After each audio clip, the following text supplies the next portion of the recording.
नमस्कार मंडळी. गोव्यामध्ये सरकारी शाळेत शिक्षक बनायचं स्वप्न पाहणाऱ्या प्रत्येकासाठी एक जबरदस्त बातमी आहे. गोवा सरकारने नुकतीच ही मोठी भरती जाहीर केली आहे आणि पुढच्या काही मिनिटांत आपण या अधिकृत अधिसूचनेमधला प्रत्येक मुद्दा अगदी सोप्या आणि सरळ भाषेत समजून घेणार आहोत.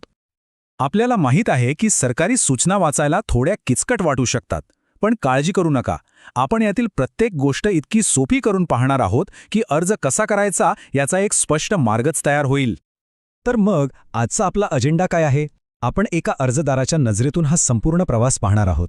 म्हणजे जागा किती आहेत इथपासून ते पात्रता काय, अर्ज कसा करायचा, परीक्षा कशी असेल आणि सगळ्यात शेवटी निवड नेमकी कशी होणार हे सगळं आपण पाहू.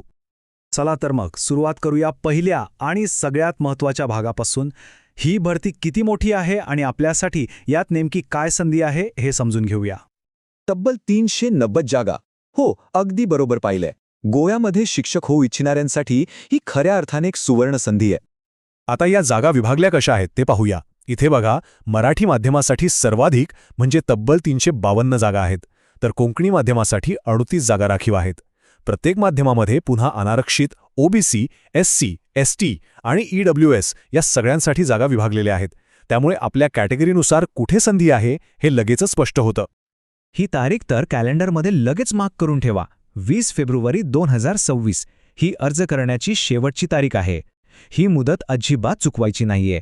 त्यामुळे शेवटच्या दिवसाची वाट न पाहता अर्ज करणं महत्त्वाचं आहे. चला आता येऊया सगळ्यात महत्त्वाच्या प्रश्नाकडे. या पदासाठी कोण अर्ज करू शकतं? म्हणजे आपली पात्रता काय असायला हवी? या भागात आपण शैक्षणिक पात्रता आणि बाकीचे निकष काय आहेत ते जाणून घेऊ. तर मग या पदासाठी नक्की कोण पात्र आहे? चला पुढच्या स्लाइडवर आपण याची एकदम सविस्तर माहिती घेऊया. इथे पात्रतेसाठी बरेच पर्याय आहेत. हे चांगलं आहे. म्हणजे वेगवेगळ्या शैक्षणिक पार्श्वभूमीच्या उमेदवारांना संधी मिळेल. 12वीत 50% गुणांसोबत 2 वर्षांचा डिप्लोमा असो किंवा पदवीसोबत डिप्लोमा अर्ज करता येतो. पण एक गोष्ट पक्की लक्षात ठेवायची आहे, यापैकी कोणताही पर्याय असला तरी शिक्षक पात्रता परीक्षा म्हणजे टेट पास असणं बंधनकारक आहे.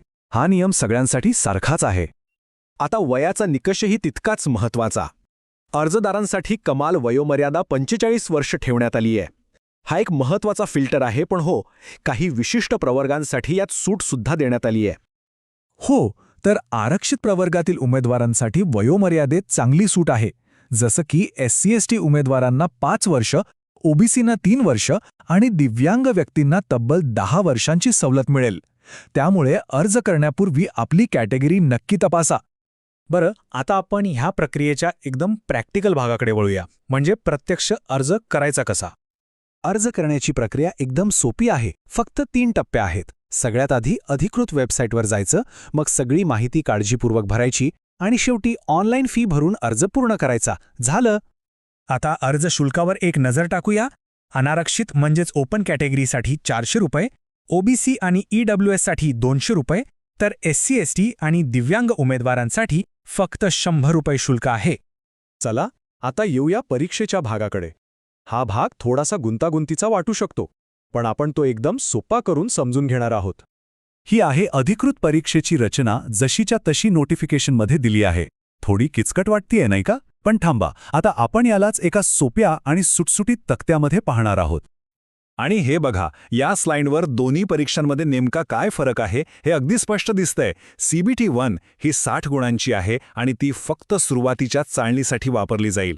पण खरी कसोटी आहे CBT 2 ची, जी 80 गुणांची आहे आणि त्यात प्रगत व्याकरण आणि शिक्षणशास्त्र यावर जास्त भर दिला जाईल. त्यामुळे गुण, वेळ आणि विषय या तिन्ही गोष्टी लक्षात ठेवणं महत्त्वाचं आहे.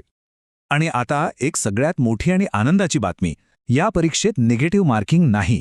हो, याचा अर्थ प्रत्येक प्रश्नाचं उत्तर देण्याचा प्रयत्न नक्की करायला हवा, कारण चुकीच्या उत्तरासाठी गुण कापले जाणार नाहीत. ही एक खूप मोठी संधी आहे. आता आपण जवळजवळ अंतिम टप्प्यात आलो आहोत. म्हणजे उमेदवार नक्की कसे निवडले जातात आणि अंतिम गुणवत्ता यादी कशी तयार होते हे आता आपण समजून घेणार आहोत. हा आलेख बघा, किती सोप्या पद्धतीने दाखवलंय की प्रत्येक कॅटेगरीसाठी पास होण्यासाठी किमान किती टक्के गुण हवेत. अनारक्षितसाठी 45%, ओबीसी आणि दिव्यांग उमेदवारांसाठी 40%, तर SC/ST साठी 35% गुण मिळवणं आवश्यक आहे. ही निवड प्रक्रिया म्हणजे एक प्रकारे फिल्ट्रेशन प्रोसेस आहे. पहिली परीक्षा CBT 1 ही फक्त गर्दी कमी करण्यासाठी आहे, म्हणजे उमेदवारांना शॉर्टलिस्ट करण्यासाठी.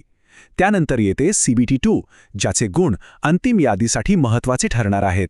त्यातूनही निवडलेल्या उमेदवारांना क्लासमध्ये शिकून दाखवण्याच्या प्रात्यक्षिकासाठी बोलवलं जाईल. आणि मग CBT 2 आणि या प्रात्यक्षिकाच्या एकत्रित गुणांवरून अंतिम गुणवत्ता यादी तयार होईल. तर याचा अर्थ स्पष्ट आहे.